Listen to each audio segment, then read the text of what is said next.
Welcome to another segment of the BYU Management Society's Learn from Professionals initiative. Our goal is to provide guidance to young adults that are either exploring various careers or are ready to jumpstart a career. If you've ever looked up at a plane and wondered, how do I get up there? This segment is for you.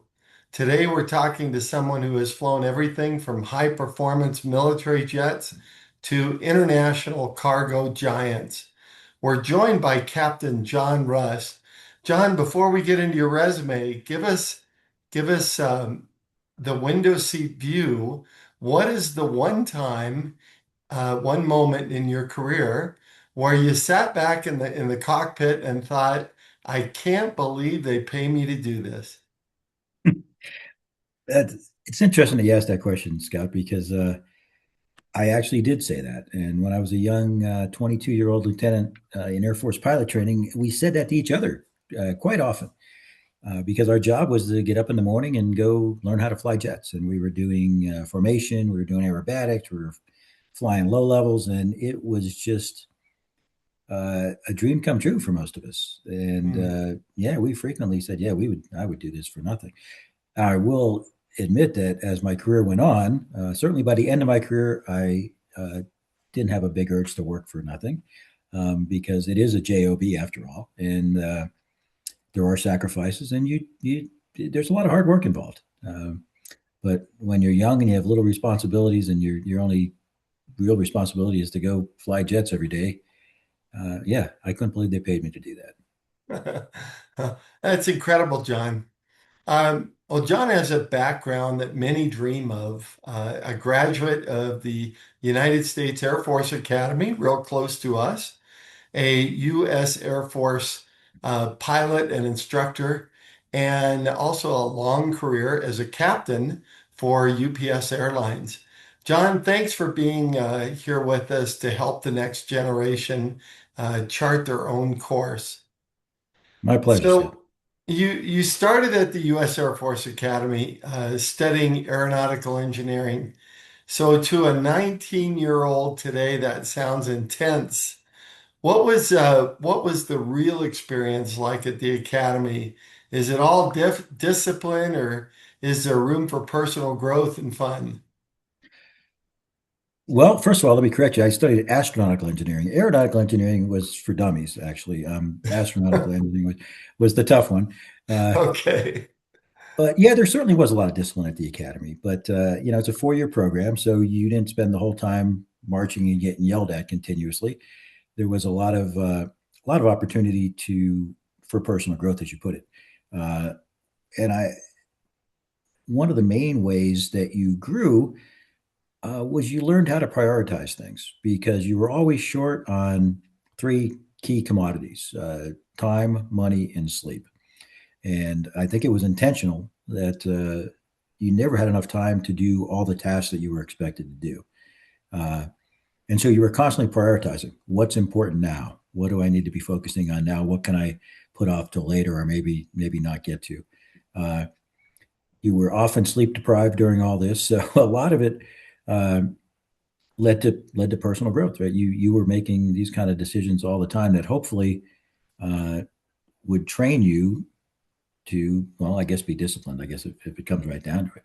Um, so yeah, no, most graduates, I think, during their time there probably uh, hated a lot of it. Most of us look back and go, yeah, that was a very formative time in my life, and a lot of the things, a lot of the traits and character traits and habits that I have now were formed back during those days, and it's all very intentional. That's why the program exists and is the way it is. Hmm.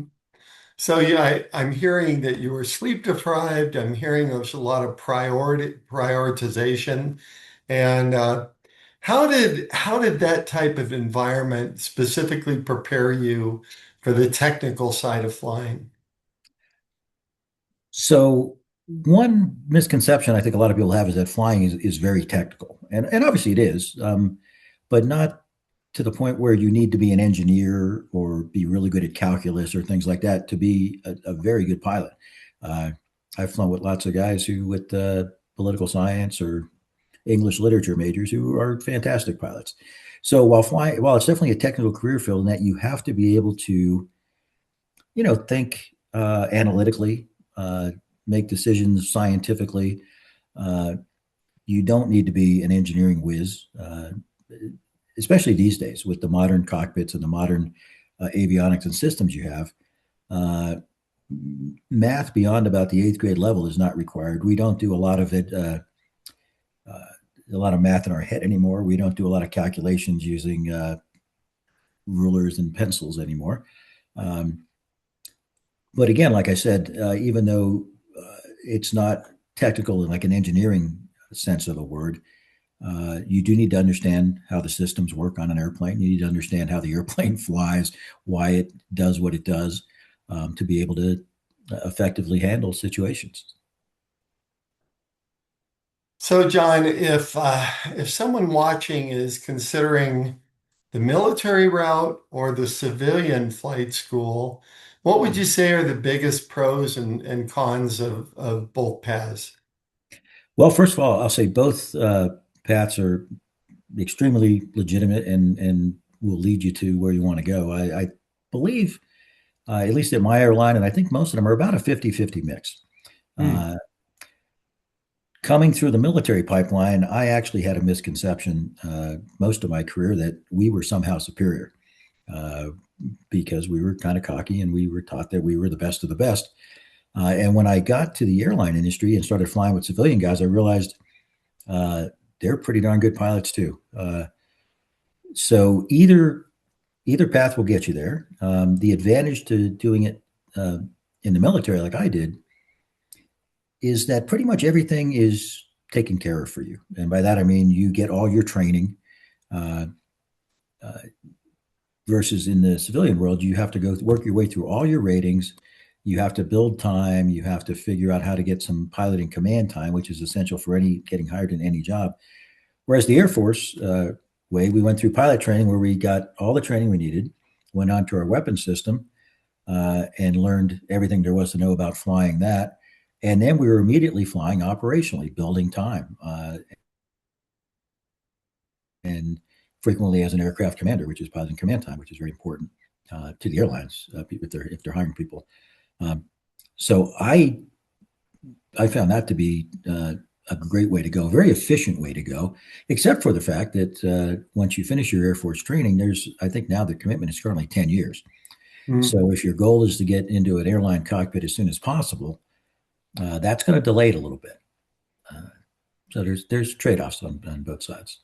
Sure.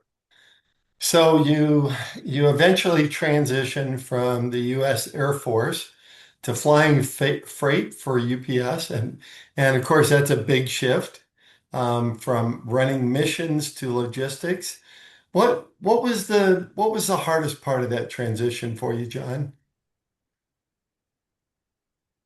Well, actually, the transition was not that difficult. I thought it might be because I spent most of my time in single seat airplanes. So you are the pilot, the co pilot, the engineer, you're everybody. There's nobody looking over your shoulder. Uh, you're the man. And transitioning from that to a crew situation where not only are you not the only person on board, but uh, you're being looked at by a lot of people. Everything you do, every decision you make is being second guessed by either the person sitting next to you or management. Uh, and I thought that would be I thought that might be a tough transition. As it turns out, um, if you know your role, for instance, one problem some people have is coming from when you first join the airlines. No matter how experienced you are, what you've done, you're starting off as the number two guy. You are the co-pilot. You're not in charge, and some guys have trouble with that. They try to command from the right seat. But if you know your role, and your role is certainly not to just sit there and shut up. Your role is to be a competent pilot, to offer your opinion when it's appropriate, and to keep learning. Uh, if you know that role and you understand it, the transition is actually fairly easy. At least that's what I found. Hmm. That's great. So, John, we often see successful people like yourself and assume that it's just a straight line to the top. Was there a time that you faced major turbulence or even a setback in your career? And if so, how did you bounce back? Well, first off, let me say that I was extremely blessed in my career and that things went fairly smoothly. I spent my 20 years in the Air Force. I was on terminal leave when I was hired by UPS, so I had no break in employment. And while I was with UPS, they never furloughed me. They never went bankrupt, which is a real common thing in the airline industry. Um, Not to say that there weren't bumps and changes along the way. And probably the biggest one for me, um, I wanted to be an astronaut since I was 5 years old, and that's what Hmm. got me into interested in flying and going to the Air Force Academy. Um, and I was fairly set up well to do that. I had graduated with an advanced engineering degree at the academy. I had very good grades.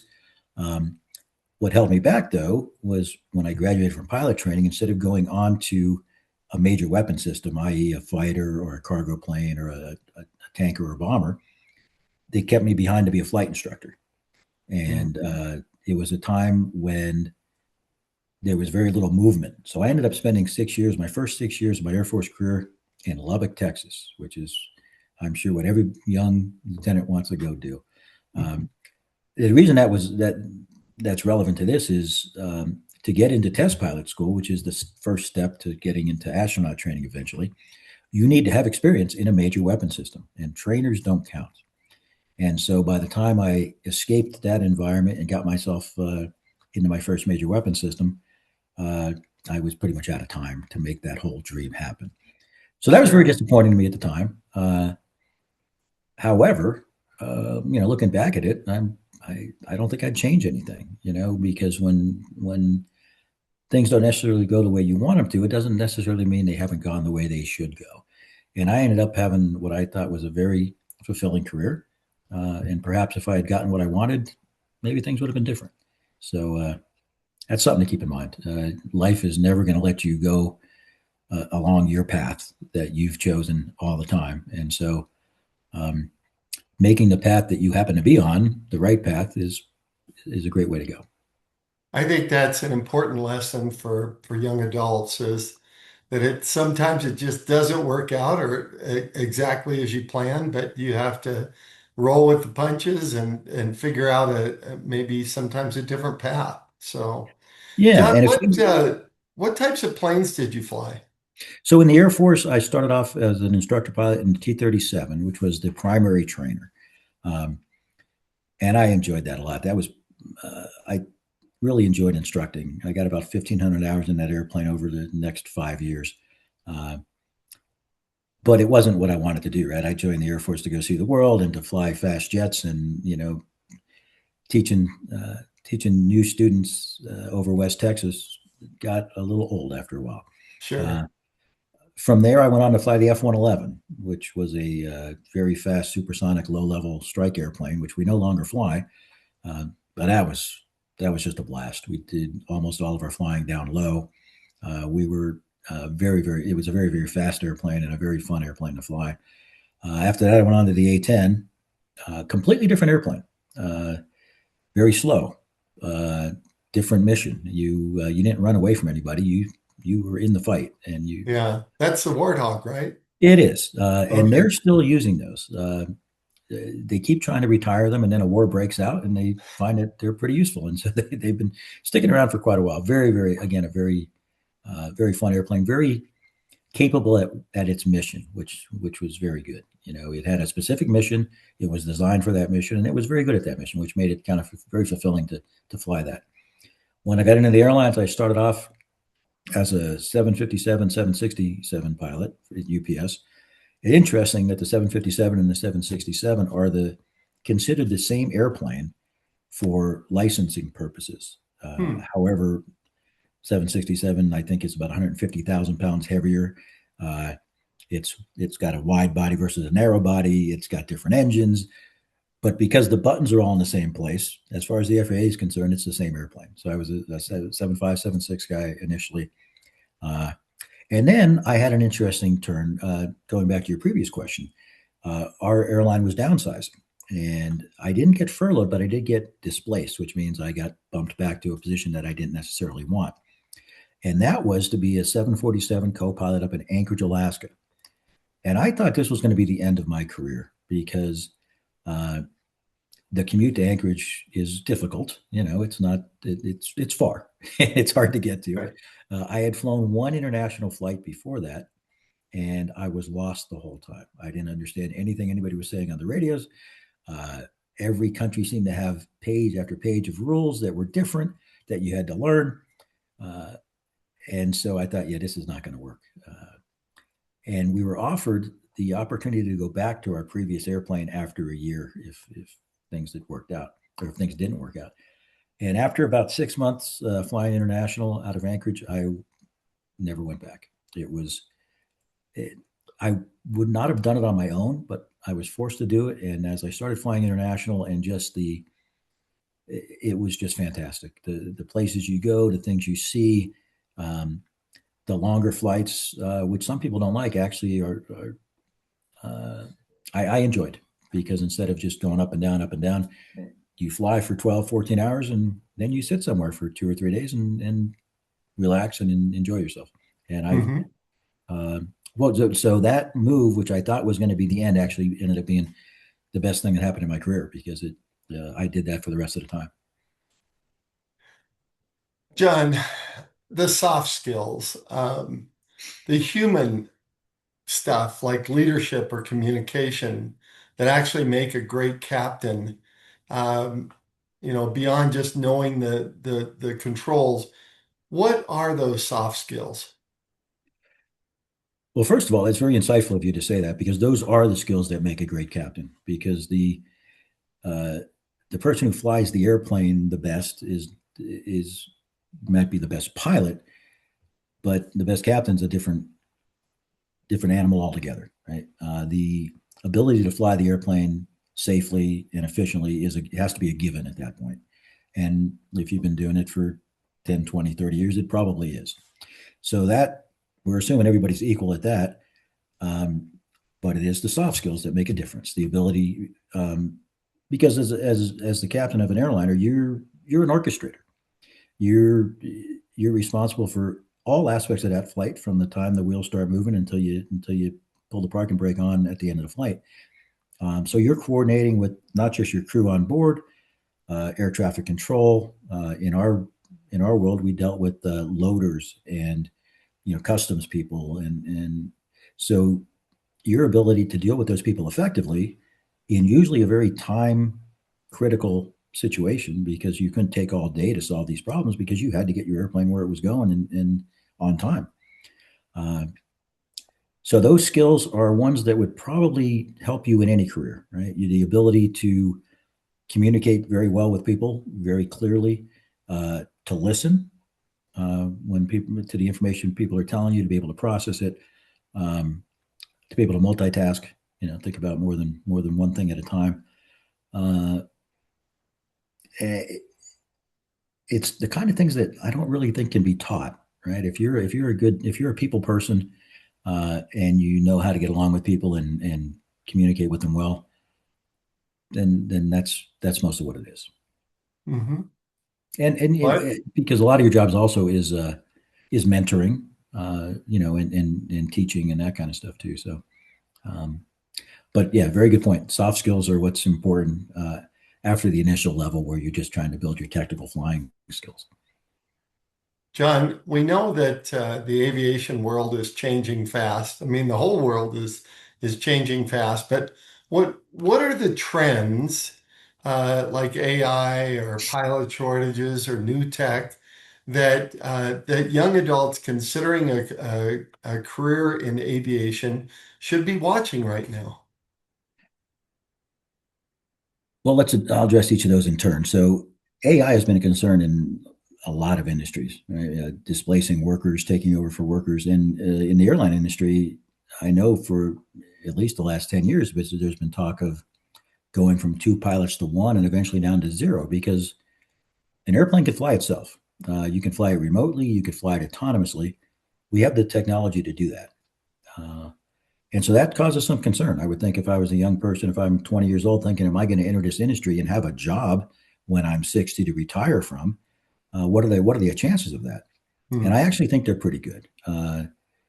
Even though it's possible to fly an airplane autonomously, I think it's going to take a long time before people are comfortable jumping in an airplane with nobody up front. Uh, there's just so many things that can go wrong, and you need that person on board to be able to deal with it. So that's kind of how I think about AI and automation. Uh, Pilot shortages are real, and I haven't been tracking the industry all that closely since I retired, but I believe they're getting worse as time's been going on. It's more expensive now to get your ratings.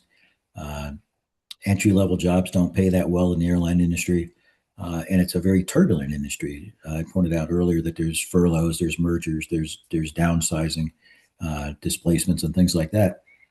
So for a lot of people, the initial investment is huge, especially if you're going a civilian route. We're talking a couple $100,000 to get your ratings that you need, and then you need to go out and build time doing something, towing banners, doing the traffic reports in the morning, flight instructing, difficult jobs that you do for many years before you get to the point where you can fly for a major airline and start, living the good life, if you will. So Yeah. that's a good news is that there will be, I think, pilot shortages will continue. And then the last point you mentioned was advancing technology. And of course, no matter what field you're going into, I would urge you to know what's new in that field. Read the literature, stay up on the advancements. Aviation will continue to advance. There's always new technology coming out. I think about how different it is to fly across the Atlantic Ocean when I started doing that in 2011 to when I retired in 24. Uh, the automation advanced so much that it became a non-event. Whereas when I first started doing it, we had charts out, we were plotting lines on charts and doing uh, HF radio calls and things like that. Whereas by the time I retired, it was pretty much all automatic. You were Hmm. just kind of following along. Uh, so yeah, but all those things are true, always changing, and certainly something to be cognizant of and stay in tune with. Let's talk for a minute about networking. Networking can be difficult, kind of feel cringy for young people.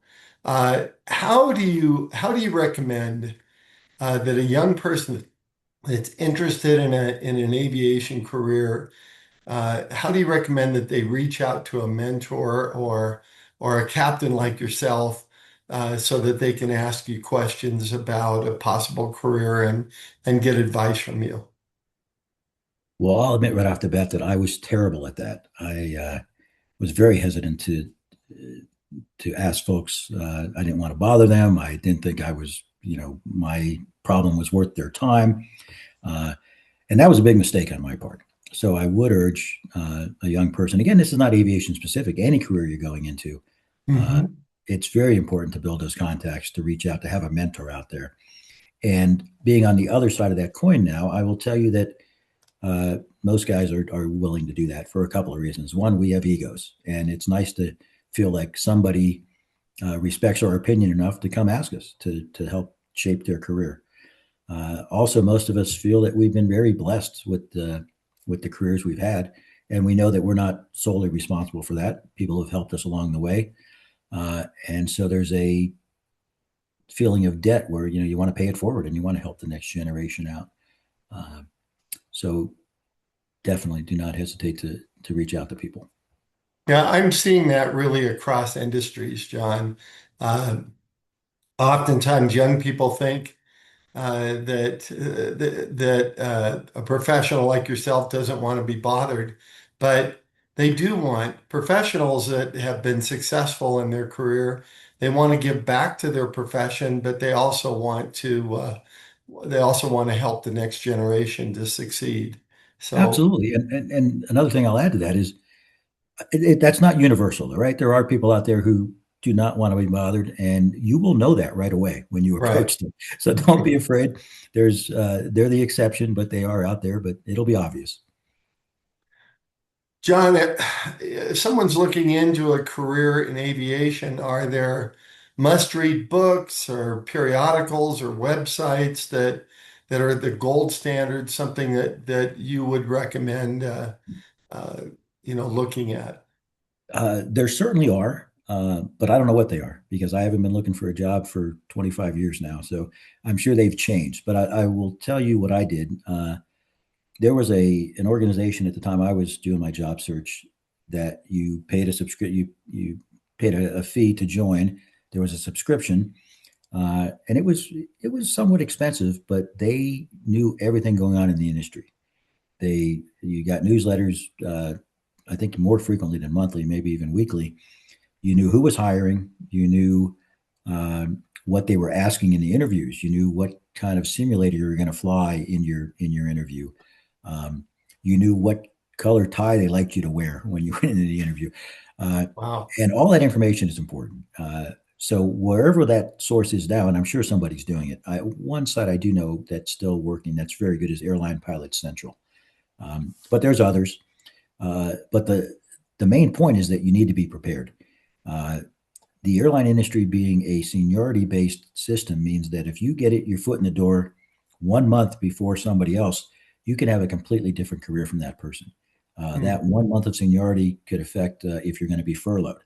It's going to determine whether you get Christmas off your fourth year with the company. Uh, so it's huge. So being able to uh, get that interview earlier and being successful on your first or second attempt can make a huge difference in what kind of career you have. So I would urge guys to uh, search it out on the internet, find those sources of information, and you cannot be over prepared. Just Right. keep preparing. We often say research, research, research. That helps you to be prepared for those interviews and to know if aviation is a career that you're interested in. Yeah. Um, so, John, we know that Gen Z is very focused on not just having a job, but also having a life. And being a pilot means long hours, being away from home. And how did you stay present for your family and keep your vibe right outside of work? And you're an Air Force family. I mean, Yes. that's very important for you. And so you had to there was a lot of schedules that you had to juggle. So the being present thing is mostly a personal choice, regardless of what your work situation is, right? You need to prioritize and make that a priority if that's what you want to do. My son actually approached me when he was about probably 12 years old, and he goes, I hate your job. You need to quit your job because you go away, and I don't like you going away. And what I explained to him was that I do go away, but when I'm home, I'm home. I mean, I am there. There is nothing distracting me. I'm there Mhm. 24/7. I don't bring home work with me. Or I don't bring work home with me.